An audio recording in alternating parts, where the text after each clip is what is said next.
जय हिंद दोस्तों, नमस्कार। आदिवासी मंच न्यूज पर आपका स्वागत है दोस्तों। राजस्थान के बांसवाड़ा डूंगरपुर लोकसभा सीट से सांसद और आदिवासी नेता राजकुमार रोत साहब ने सलमान खुर्शीद के बयान को दोहराया और कहा कि भारत में भी बांग्लादेश जैसे हालात हो सकते हैं। कांग्रेस के वरिष्ठ नेता सलमान खुर्शीद के हाल ही में अपने बयान में कहा था कि देश में भी बांग्लादेश जैसे हालात हो सकते हैं। हालांकि इस बयान के बाद सलमान खुर्शीद को काफ़ी आलोचना हुई। अब राजस्थान के बांसवाड़ा डूंगरपुर लोकसभा सीट से सांसद और आदिवासी नेता राजकुमार रोत ने सलमान खुर्शीद के बयान को दोहराया और कहा, भारत में भी बांग्लादेश जैसे हालात कभी भी हो सकते हैं। अब इस बयान के बाद राजस्थान के सियासी संग्राम में बवाल मच सकता है। बांसवाड़ा में विश्व आदिवासी दिवस के अवसर पर आयोजित कार्यक्रम के दौरान राजकुमार रोत साहब ने कहा कि देश में धर्म और जाति की राजनीति हावी होती जा रही है, जिसके चलते सभी समाजों में डर फैल गया है और यहाँ के लोग भयग्रस्त हैं। इससे अंदेशा जताया जा रहा है। जिस प्रकार अभी बांग्लादेश के हालात उत्पन्न हुए हैं, कहीं आने वाले समय में भारत में भी ऐसे हालात उत्पन्न ना हो जाए। इसके बाद उन्होंने क्या कहा, इनका बयान हम आपको साझा कर रहे हैं। तो इनका बयान देखिए, उन्होंने बांसवाड़ा में आदिवासी दिवस पर क्या कहा। आप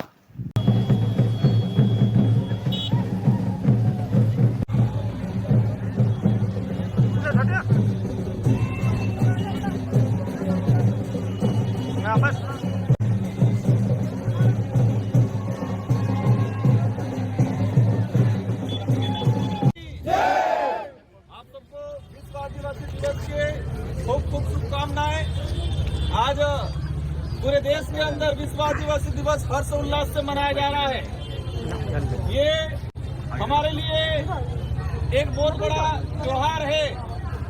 हमें विचार करना पड़ेगा कि उन्होंने आदिवासी दिवस क्यों घोषित किया गया और वो भी विश्व लेवल पे आदिवासी दिवस घोषित किया गया। इसके पीछे बहुत कुछ राज है।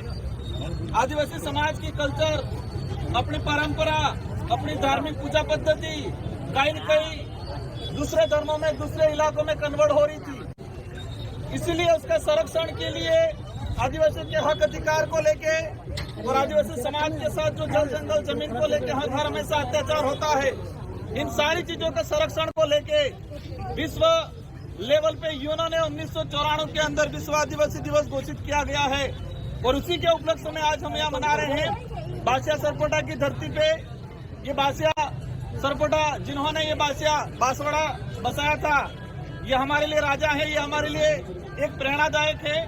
हम सब मिलके उनका जो उद्देश्य था, उनका जो टारगेट था, इन उद्देश्यों को पूरा करने का काम करेंगे। इन्हीं शब्दों के साथ आप सबको धन्यवाद। मुझे यहाँ कार्यक्रम के बाद डूंगरपुर भी निकलना है। आप सबको खूब खूब दिल से धन्यवाद। जय जोहार।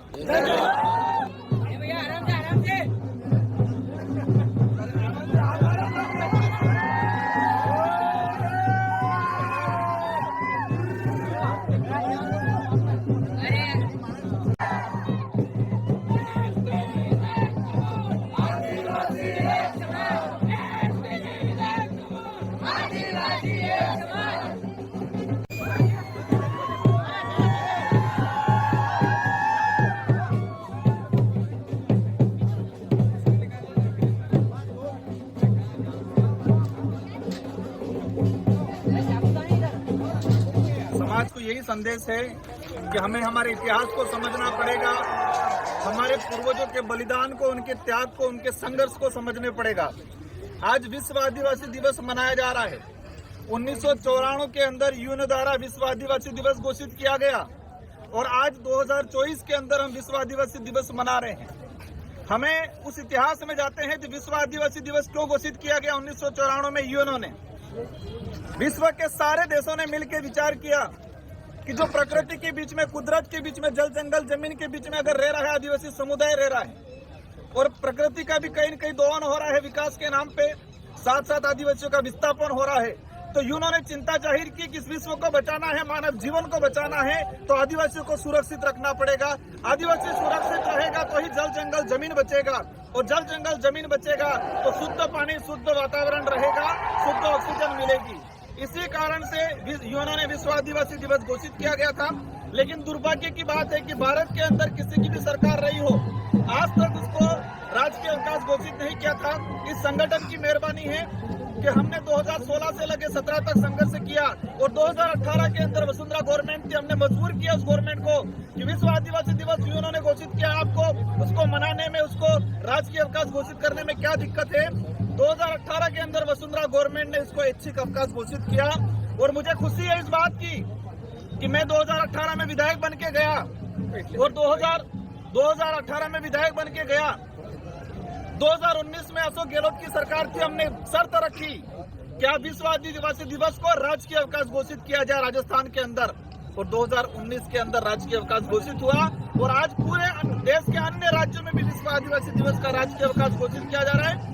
सरकार दिल से नहीं मना रही है। राजस्थान के अंदर हम देखें, राजस्थान के अंदर 12-13% आदिवासी समुदाय, राजस्थान के मुख्यमंत्री जी को आज इस आदिवासी समुदाय के बीच में आना चाहिए था, विश्व आदिवासी दिवस मनाना चाहिए था, आदिवासियों के हक अधिकार, उनकी समस्या को समझना चाहिए था, लेकिन वो आज इस दिवस को नहीं मना रहे हैं। इससे ये क्लियर हो रहा है कि वर्तमान सरकार आदिवासी समाज समुदाय को लेकर, उनके हक अधिकार को लेकर चिंतित नहीं है। लेकिन ये बात हम समझ रहे हैं, आने वाले समय में जोरदार तरीके से इसका जवाब दिया जाए।